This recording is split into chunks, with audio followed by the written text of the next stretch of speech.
सम्मेलन को संबोधित के दौरान कहा। बोले कि वर्तमान समय के राजनीतिक परिवेश में विश्वकर्मा समाज के लोगों को भागीदारी और हक अधिकार के लिए समाज के लोगों को गांव-गांव और घर-घर जाकर जागरूक करना पड़ेगा। कहा कि भाजपा सरकार में प्रदेश में विश्वकर्मा समाज का कोई मंत्री नहीं है। समाज के लोगों को बीजेपी सरकार अभी तक उपेक्षित की है। इस दौरान हरिंद्र विश्वकर्मा, नंद किशोर शर्मा, राम अवतार विश्वकर्मा, सियाराम विश्वकर्मा, ललन विश्वकर्मा, रविशंकर विश्वकर्मा, रमेश शर्मा, चंदन विश्वकर्मा, मकसूदन विश्वकर्मा, राम निवास शर्मा, वीरा शर्मा, बालदेव विश्वकर्मा सहित अन्य लोगों ने अपना विचार व्यक्त किया। भगवान विश्वकर्मा के चित्र पर माल्यार्पण और दीप प्रज्वलन कर किया गया। अंत में विश्वकर्मा समाज के जनपद के हाई स्कूल में 5वें स्थान लाने वाला छात्र रसड़ा निवासी जगत नारायण विश्वकर्मा को मुख्य अतिथि राम आश्रय विश्वकर्मा द्वारा अंग वस्त्र व स्मृति चिन्ह देकर सम्मानित किया गया। कार्यक्रम की अध्यक्षता वल्लेश्वर शर्मा और संचालन एडवोकेट नंद किशोर शर्मा ने किया एवं सभी के प्रति जिलाध्यक्ष राजेश विश्वकर्मा ने आभार व्यक्त किया। वहीं कार्यक्रम में महिलाओं ने बढ़ चढ़कर हिस्सा लिया।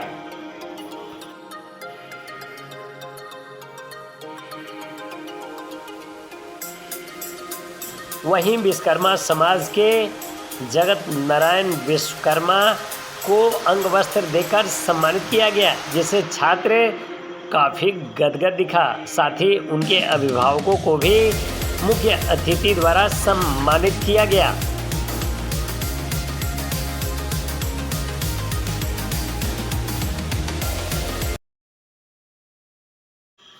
आइए सुनते हैं कार्यक्रम के दौरान मुख्य अतिथि पूर्व मंत्री राम आश्रय विश्वकर्मा ने क्या कुछ कहा।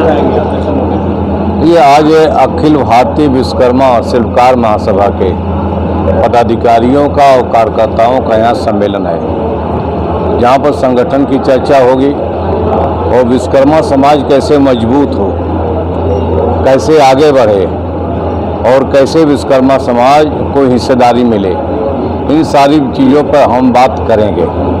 विश्वकर्मा समाज की आबादी उत्तर प्रदेश में 5.5% से ज़्यादा है, लेकिन दुर्भाग्य इस बात का है कि इतनी बड़ी आबादी होने के बाद और लोकतंत्र में चुनाव में हिस्सा लेने के बाद आज तक उत्तर प्रदेश विधानसभा में न एक एमएलए है, न सरकार में कोई मंत्री है।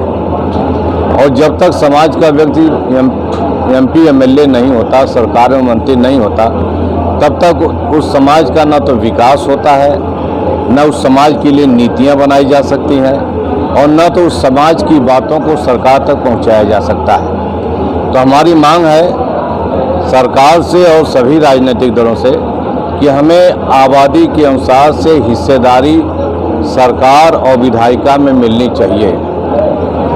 वैसे तो बीजेपी सरकार ने कह दिया है कि हम जातीय जनगणना कराएंगे, हमें तो नहीं विश्वास है ये सरकार कराएगी, लेकिन हमारे नेता श्री अखिलेश यादव जी लगातार कर रहे हैं कि जब भी पार्टी बनेगी समाजवादी पार्टी की, ये बीजेपी सरकार कराए या न कराए, समाजवादी पार्टी जरूर जातिवाद जनगणना कराएगी और जिस जात की जितनी जनसंख्या है, जनसंख्या के अनुसार उन्हें हिस्सेदारी, आरक्षण, नौकरी, योजनाओं में लाभ और सरकार में हिस्सेदारी देने का काम करेगी।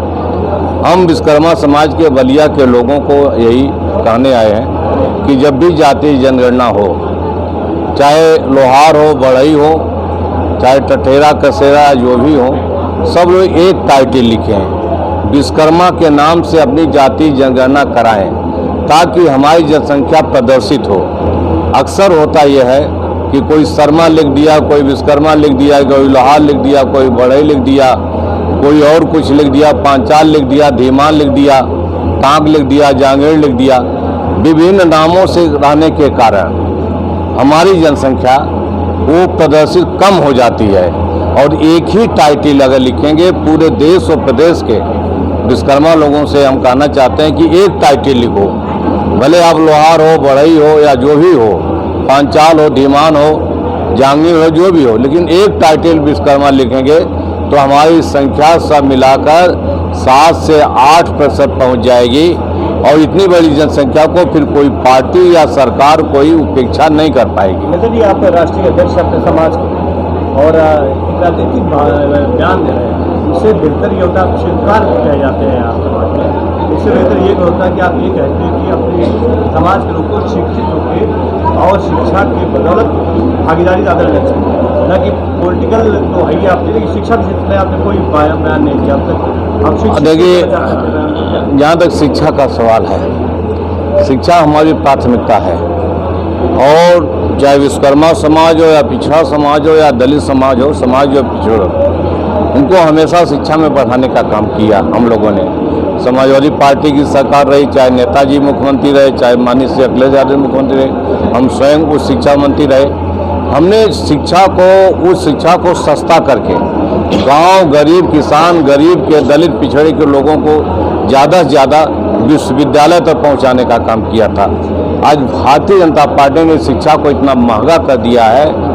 आज भारतीय जनता पार्टी ने शिक्षा को केवल कुछ कारपोरेट लोगों तक सीमित करने का काम किया गया है कि आज बहुत बड़ी आबादी जो इस देश के हैं वो शिक्षा से वंचित हो जा रहे हैं। और उसका एक ही कारण है कि ये बीजेपी सरकार नौजवानों को नौकरी नहीं देना चाहती, इसीलिए शिक्षा से वो रोकने का काम कर रहे हैं।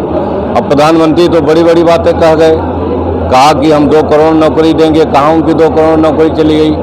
आज नौजवान का सपना टूट गया है। नौजवान आज IAS PCS करने की बात नहीं सोच रहा है। आरक्षण खत्म कर दिया पिछड़े वर्गों का।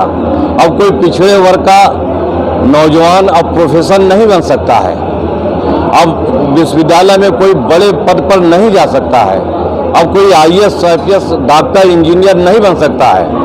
आज जो है भारतीय जनता पार्टी ने नौजवानों के सपने को तोड़ करके केवल उनको छोटी छोटी नौकरियों में 10 से 15 हज़ार की नौकरियों में सीमित करने का काम किया है। और बड़ी साजिश के साथ ये भारतीय जनता पार्टी RSS के लोग कर रहे हैं। अब हम बताएं कि एक विश्वकर्मा स्कीम चलाया जिसमें 18 जातियां हैं, लोहार है, बढ़ई है, उसमें सुनार है, प्रजापति है, नाई है, इस तरह के है, माली है, इस तरह के दर्जी है, 18 जातियां हैं। इनको क्या कर रहे हैं कि हम ट्रेनिंग के टूल किट्स देंगे, टूल किट्स दे करके ताकि वो मजदूरी करने का काम, अपना काम करने का काम कर सके।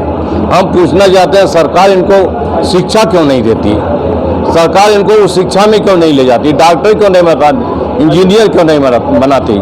क्या हमारे समाज के लोग या इन 18 जातियों के लोग ये IAS नहीं बन सकते?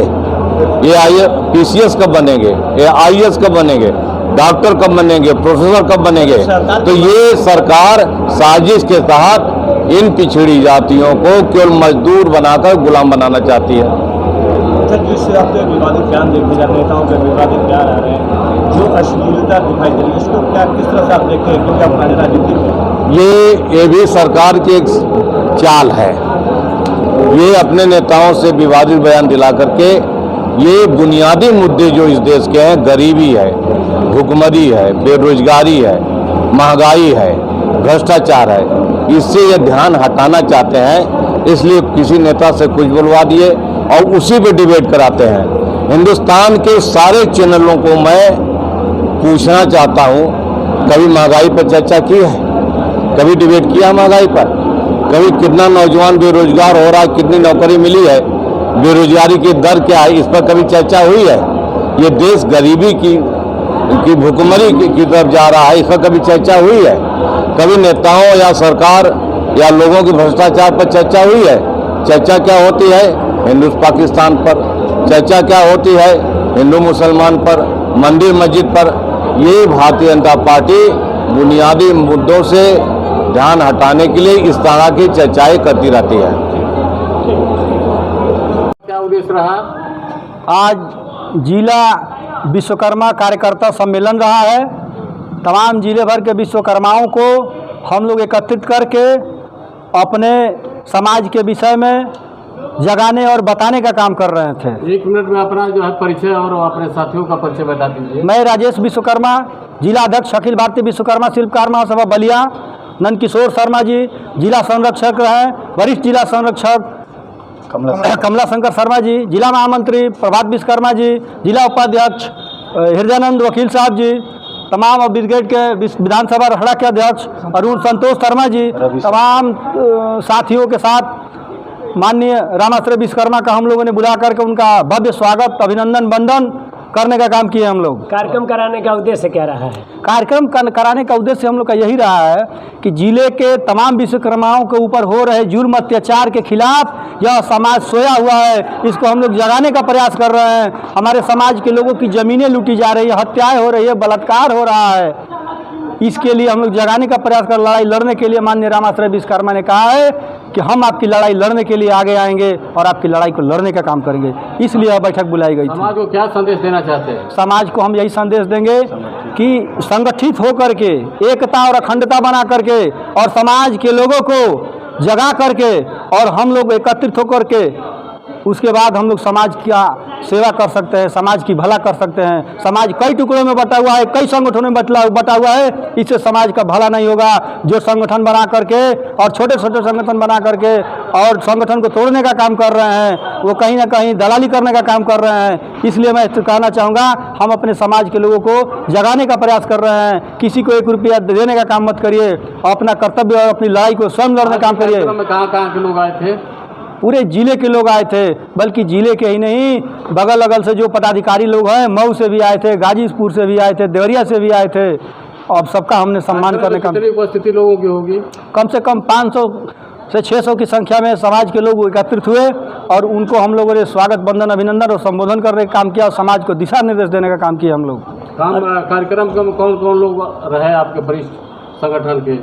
हमारे कार्यक्रम में सबसे ज़्यादा हमारे महामंत्री जी हैं, प्रभात विश्वकर्मा जी, नंद किशोर शर्मा, जिला संरक्षक। अतिथि के अलावा और कोई वरिष्ठ कोई आया था? हाँ, अखिल भारतीय विश्वकर्मा शिल्पकार महासभा के प्रदेश कार्यवाहक प्रदेश अध्यक्ष राम अवतार विश्वकर्मा जी भी आए थे, हरेंद्र विश्वकर्मा जिला प्रदेश उपाध्यक्ष भी आए थे, और जिला सचिव हरेंद्र विश्वकर्मा जी भी थे, ललन विश्वकर्मा जी भी थे, और प्रखर वक्ता हम लोग के हैं जिले के सत्येंद्र शर्मा जी भी आए थे।